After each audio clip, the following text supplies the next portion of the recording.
démocratie mën a taxaw jaar ci yoon ku amul imaan mënoo nekk démocrate. démocratie du saaga ak wax lu la neex ku la neex nga xas loolu du démocratie loolu ak reewande la.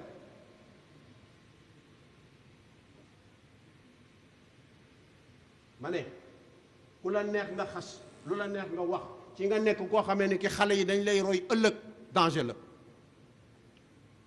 kon yéen ñi nga xamee ne yéenay def politique war ngeen a bàyyi xel ci ni ngeen di waxantee parce que xale yi yéen la ñuy toppandoo ëllëg te nag nit ki nag li mu mokk rek la mun tari li mu mokkal la mun tari kon nañ leen yaru diine ñoo ne ay jullit lañu jullit nag bu amee doom yonent bi nee na ko yaru diine seeni jikko na ngeen ko ñoŋal ba loo xamee ne lu jombe la duñ ko def te nag gis nga olof yi léegi déggatuñu wolof xàmmeewuñu gor ak gore man gor laa ak ku gore nit ñi xàmmeetuñu ko géwél yi nag war nañoo góor ci loolu wax ko nit ñi ku lan mooy gor ak lan mooy ku gore gor ku ñaari gor jur rek gor nga defoo ci tus gor ku ñaari gor jur gor nga defoo ci dara loolu kenn du ko tiitaroo xam ngeen lu ñuy tiitaroo gore la ñuy tiitaroo ku gore day am principe ku gorewul du am principe wala de ku gore day am principe ku gorewul du am principe kon gore la ñuy tiitaroo moo tax mu nekk ci biir géej gi boo amulee paas dem Ngor toppal corniche yor sa kurus boot rek léegi nga yegg corniche yegg Ngor moo wax gore yam ñaari gor rek ñoo lay jur ko doon gor dafoo ci tous réew mi nag pour ñu mën a dem fi ñu bëgg ñun ñëpp dañuy gore pour ñu gore nag dañuy am principe dañuy am lu ñu jomb mais ku jombul dara doo kenn wala déet waaw kay lépp loo xamee ne mag ñi daan nañ ko wax muy baaxal nit ñu xam ko nañ ko wax xale yi man damay jékki-jékki sax ruus ñu naan Baye Abdou moo fi daan wax léegi wax ma ne man loolu ñi koy wax xanaa amuñu seetlu lu mu néew boog bu Baye Abdou génne àddina waroon na fee bàyyi ñoo xam ne ci melokaanam bi mu meloon yaroon nañ ci ba am téeméeri bokk sax yoo xam ne mën nañoo mel ni moom ñu leen di tiitaroo ni ñii kat ci Baye Abdou la ñu mele nii mais zéro Baye Abdou rek mais Baye Abdou lu woon loolu Baye Abdou dañ ko yoroon ña ko yoroon bañ fi jógee ca lañ ko yoroon ci la nekk di wax ak nit ñi kon ñi mu fi bàyyi la mu doon wax yépp bu amul njariñ ci ñun war na noo seet suñu bopp xam ñun ñooy ñan Baye Abdou dafa war a jur ay Abdou yu bare bari te nag sëriñ bu nekk suñu sëriñ yu baax yi bi nekk kenn ku nekk bu juróon loolu ñuy wax kon réew mi ñëpp baax koo ne doo jullit mu mer te nag kenn du ci def yëfi jullit koo ne doo jullit muy bëgg a rey boppam te kenn du ci def yëfu jullit soppante ba bëggantewuñu yéenantewuñu du ñu def dara comme nag waruñu ko mën defee foofu bon dañ ko war a yóbbu wëlbati ngeen dugal ko bokk ci wàllu sport yéen xale yi parce que toujours ngeen xeex ci terrain yi te nag discipline yooyu ngeen di gis benn bu ci nekk dafa am lu muy jàngale gis ngeen ballon ci boppam ab cax la pour nit ñi koy jëfandikoo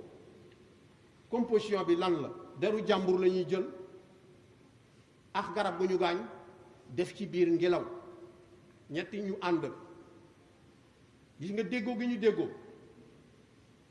ñi mën football xam nañ ne bal soo ko bondelee day bonde xam nga lu tax muy bonde ngelaw mooy yëg ne ñaari xaritam yi laal nañ leen yëg gi mu yëg ne ñaari xaritam yi laal nañ leen moo tax muy bonde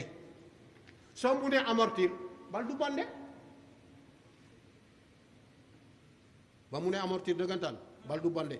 te inde boo gis mooy xuz waati yéen arab yi xuz waati mooy am jox ma inde boo gis mooy am jox ma te dañu wax ne nit su tàmmee joxe tàmm nangu du rëy social la permutation day am ci biir terrain lu tax muy am soppante bëggante wóolunte yéenante bi ñu yéenante moo tax permutation mun a am wala du dëgg dee leen wax na dëgg la wax ok waay permutation ci biir terrain looloo ko sabab waaw kon xuz waati mooy am jox ma da ngay dégg ñu ne yàlla waxul ci football naa ok taawanu alal birri wa taqwa bu kenn ku nekk ma ne deful li yàlla santa defuloo loolu ñu wax équipe du am individuellement kenn ku nekk buy wane ne man damaa man rek du jox kenn bal bon day génn ci taawanu alal birri wa taqwa dugg ci wala taawanu alal ismi wal udwaan al ismi wal udwaan baaxul te ñun nag al ismi wal udwaan la ñu soxla daay man ñu ngi xuloo ñu ngi xeex soppante wu ñu bëggante wu ñu yéenante wu ñu duñ def dara lu nit def ci lu baax ñu ne baaxul waaw kon fu ñu jëm waaye nit li koy taxu góorgóorlu muy bu defee lu baax ñu ne tabarkalla mu gën a defaat lu baax waaye jàpp nit ki sonal ko sonal ba bu toogee du xam fu mu jëm lekk du ko mën naan du ko mën ndax kañaan alxasuudu lañ yasuuda ku añaan du texe te li gën a bon ci anañ xam ngeen mooy lan seet leen ko ci an na bu ñu boyal ba mu yànj boo bëggee xam lan mooy kañaan li muy def ci borom an na bu ñu ko boyalee ba mu yànj ba gisatuñ ci xal wu ñuul xam nga lan mooy am xal yu xonq yi ñooy lekkante ba jékki-jékki rek xëy mu lépp dof dóom noonu muy defe dóom ku añaan noonu la kii bi ronger sa xol ba mu jeex nga xëy dee dem safara kon kañaan baaxul mu ngi bëgg a gudd te am na ñoo xam ne nii ndekkee gu ñu te dañuy ndekki ji ñi sant Sall ak ñi sant Mbaye ak ñeneen ñooñu xam naa dañuy bëgg ndekki ji kon léegi dañuy jéem a yamal foofa affaire bi ñaan yàlla defal ñu tawfiqul ilaahi ubbi bunti wërsëg yi dëppale xol yi waaw kay président de la république ak gouvernement ministre de l'intérieur mais moom gisaguñu ko gisaguñu la de te ñun ci yow lañ bokk foog nga ñëw fii ñu gis la wala ñu wax la ñu waxoon am na ko waxoon ne man mi maa ko xeex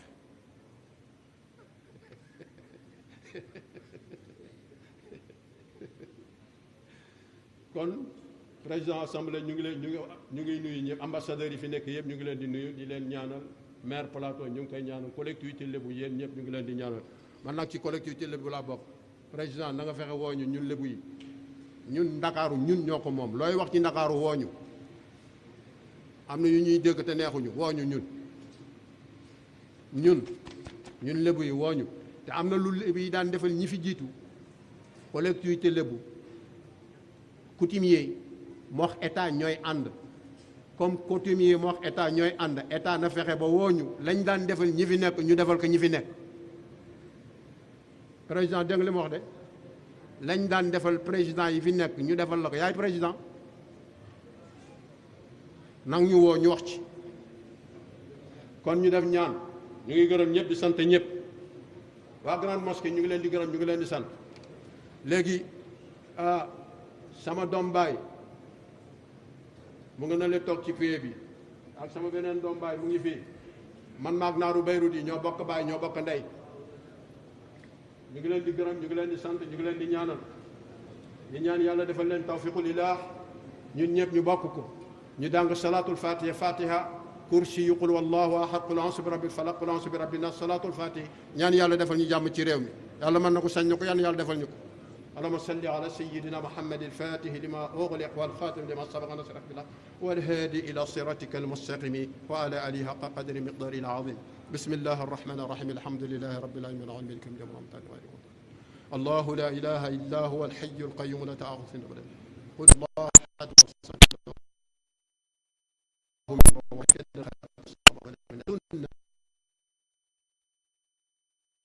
barakati nabi Muhammad sallallahu alayhi wa sallam. assalaamu aleykum wa rahmatullah. baal leen ñoo ak yéen ñëpp.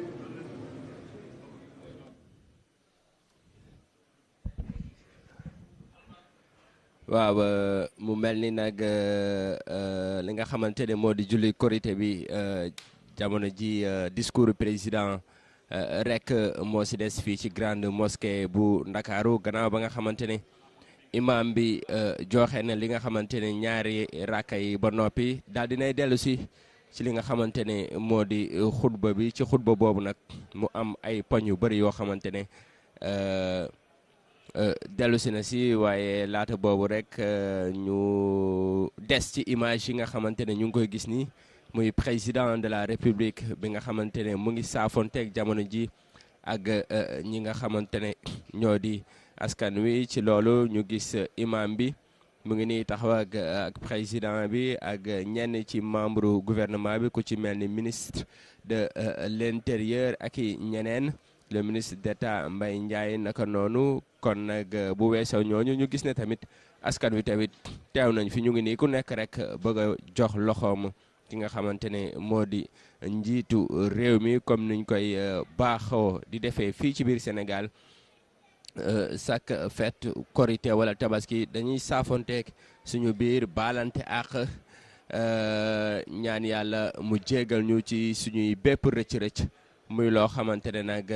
tradition la, muy loo xamante ne nag lu ñu yàgg def la depuis maam yi ba léegi. tey ñu koy baaxantal ci ñi nga xamante ne ñoo fi nekk. kon nag jamono ji président de la république mu ngi wéy di saafonteeg ñi nga xamante ne ñoo di population bi xam comme ni ngeen koy gisee nii nag président de la république xam na léegi mu jël kaddu ngir daal di wax jëmale ci ñi nga xamante ne ñoo di askan wi comme ni mu koy faral di defee. kon nag gannaaw bi julli bi jeexee nag xam naa dinañ am benn imam fii ci grande mosquée buy ñëw rek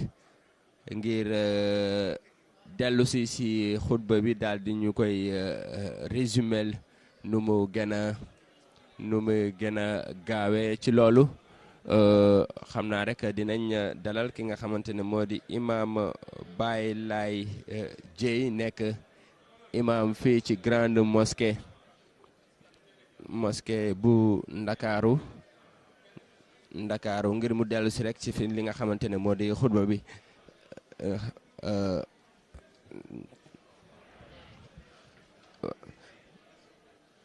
waaw imam gannaaw bañ la nuyoo ba noppi imam ñu bëggoon rek nga dellu si ci li nga xamante ne mooy njëriñu xutba bi nga xamante ne tey imam wax na ko. soo koy tënk rek ci ponk yi nga xamante ne ci ponk yi nga xamante ne imam bi def na ko loolu ci mën a wax balaa président di jël kàddu.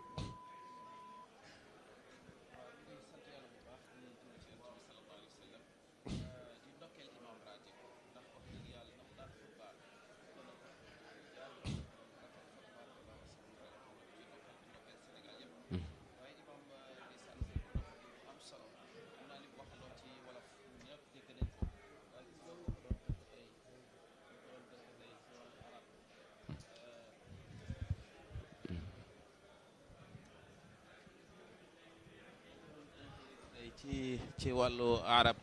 da ngay gis ne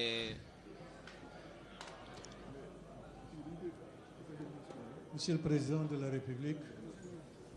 après les concertations sur le pétrole et le gaz, souhaitez-vous poursuivre le dialogue?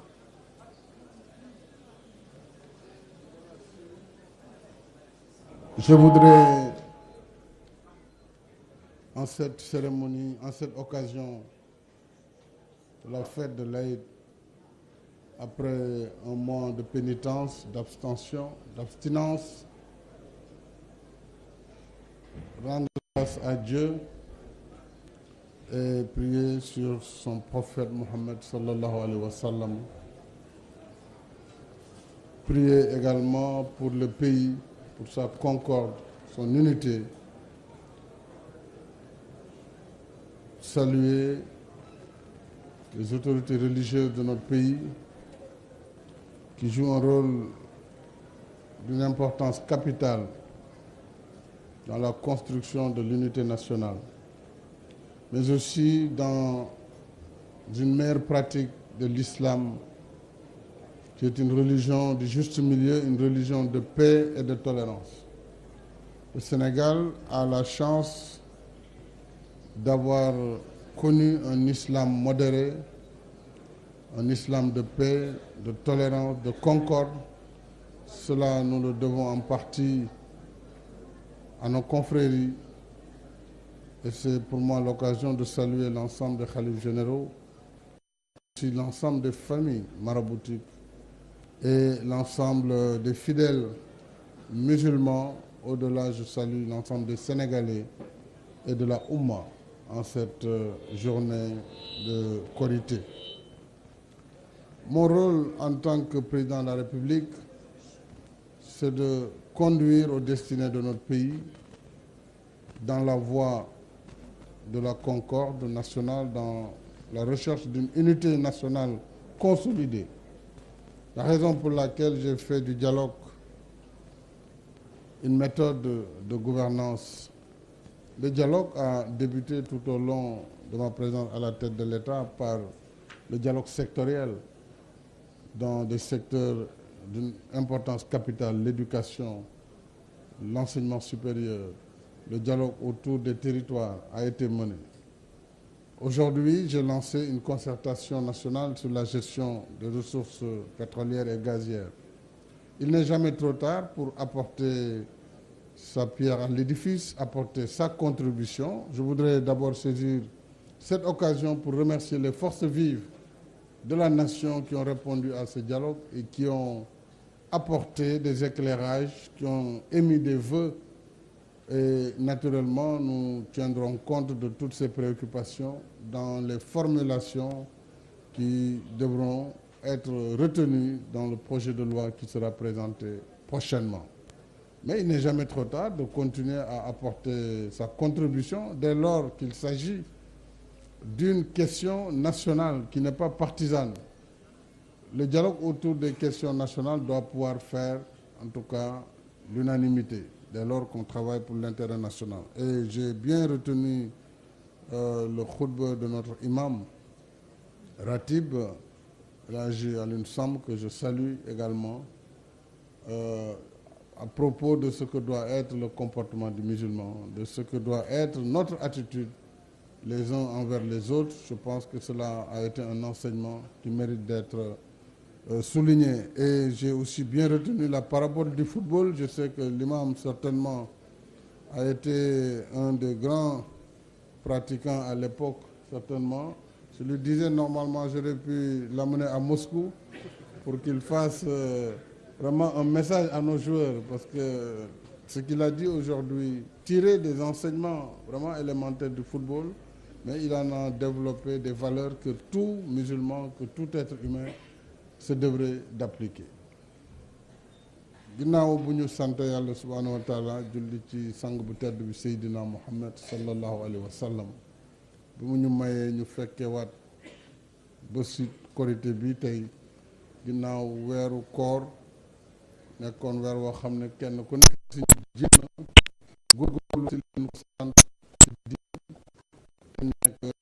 bés wante ak may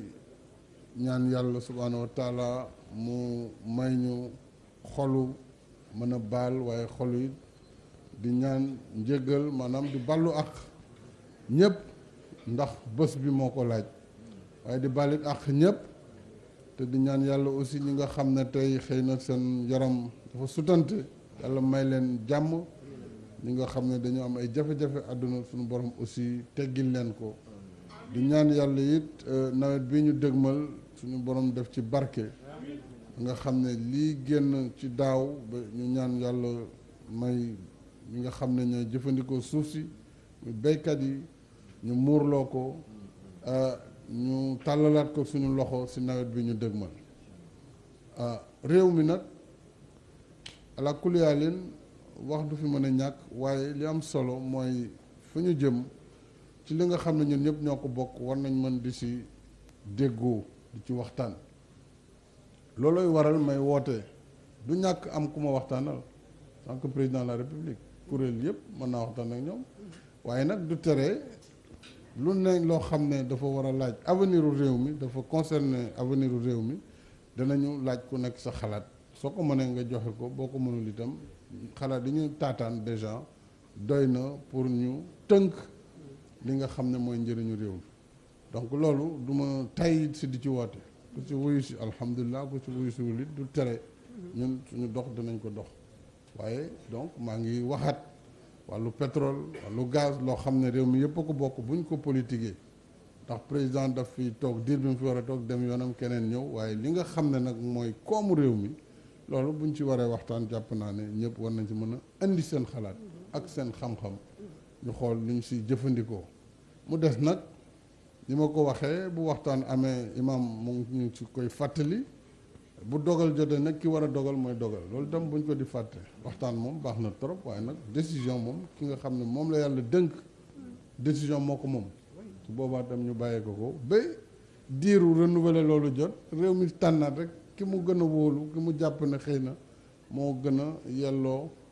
kóolute googu ñu delloo ko muy baat bi donc waaye en attendant nag loolu mooy li fi am te it lu rafet la ndax ci àdduna bi